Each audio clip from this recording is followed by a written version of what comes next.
અમદાવાદના વાડીલાલ સારાભાઈ જનરલ હોસ્પિટલનું વર્ષ 2026-27 માટેનું ડ્રાફ્ટ બજેટ રજૂ કરવામાં આવ્યું. હોસ્પિટલના વ્યવસ્થાપક મંડળ દ્વારા મેયર સમક્ષ આ ડ્રાફ્ટ બજેટ રજૂ કરાયું. વર્ષ 2026-27 માટે કુલ 207 કરોડ રૂપિયાનું ડ્રાફ્ટ બજેટ રજૂ કરવામાં આવ્યું છે. ગુજરાત હાઈકોર્ટના ચુકાદાને ધ્યાનમાં રાખીને હોસ્પિટલે 203 બેડ માટે બજેટ તૈયાર કરાયું છે અને હોસ્પિટલની ઐતિહાસિક ઓળખ ધરાવતી હેરિટેજ બિલ્ડિંગના સંરક્ષણ અને જાળવણી માટે 15 કરોડ રૂપિયાની ખાસ જોગવાઈ કરવામાં આવી છે. આ વર્ષમાં હોસ્પિટલમાં 780 સ્ટાફને પગાર ચૂકવવામાં આવશે, જ્યારે વર્ષ 2024 દરમિયાન 870 કર્મચારીઓમાંથી 90 કર્મચારીઓની બદલી કરવામાં આવી છે. તેમાં દર્દીઓના આંકડાની વાત કરીએ તો 2024-25માં 8,861, 2025-26માં 5,352 જેટલા દર્દીઓ આઈપીડી છે. ઓપીડીની વાત કરીએ તો 31 લાખ જે 2025માં હતા તેઓ 2026માં 25.5 લાખ થયા. ઓપરેશનની વાત કરીએ તો 6,700 થયા હતા 2024-25માં, જે 25-26માં 4600 છે. સોનોગ્રાફીની વાત કરીએ તો 2025માં 13,000 હતા, 2026માં કહીએ તો 7,200 છે. જે આ આંકડાઓ સામે આવ્યા છે, જેમાં સરકારી યોજનાનો લાભ પણ ઘટ્યો છે. પીએમજેવાય યોજના હેઠળ લાભ લેતા દર્દીઓને વર્ષ 2024-25માં 478 દર્દીઓએ લાભ લીધો હતો, જે ચાલુ વર્ષે ઘટીને 214 થયા છે.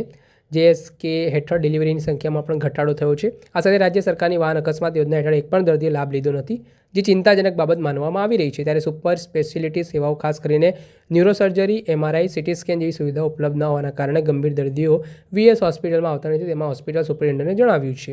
તેના મામલે શું કહી રહ્યા છે વીએસના સુપરિન્ટેન્ડન્ટ પારુલ શાહ, તેમને સાંભળો. બજેટ ગયા વર્ષે રજૂ કરાયું હતું, ડ્રાફ્ટ બજેટ કેટલાનું હતું, ફાઇનલ કેટલાનું હતું અને આ વર્ષે કેટલું રજૂ કરાયું? ગયા વર્ષે 244.90 કરોડનું ડ્રાફ્ટ બજેટ રજૂ કરાયું હતું. એમાં 15 કરોડ એડ થયા હતા, એટલે 249 કરોડનું બજેટ રજૂ કરાયું હતું. એના કમ્પેરિઝનમાં આ વખતે 207 કરોડ .10 લાખનું ડ્રાફ્ટ બજેટ રજૂ કરવામાં આવેલું છે. આ વખતે 37.80 કરોડનું બજેટ થોડું ઓછું ઘટાડવામાં આવેલું છે. અચ્છા મેડમ, રજૂ કરવામાં આવ્યું છે. પાછલા વર્ષે કેટલું બજેટ હતું, ડ્રાફ્ટ બજેટ કેટલું હતું, ફાઇનલ કેટલું હતું અને આ વર્ષે કેટલું રજૂ કરાયું? ગયા વર્ષે 244.90 કરોડનું ડ્રાફ્ટ બજેટ હતું અને એના કમ્પેરિઝનમાં આ વખતે 207.10 કરોડનું ડ્રાફ્ટ બજેટ રિલીઝ કરવામાં આવેલું છે. એટલે આપણે આ વખતે 37.80 કરોડનો ઘટાડો કરવામાં આવેલો છે ડ્રાફ્ટ બજેટમાં.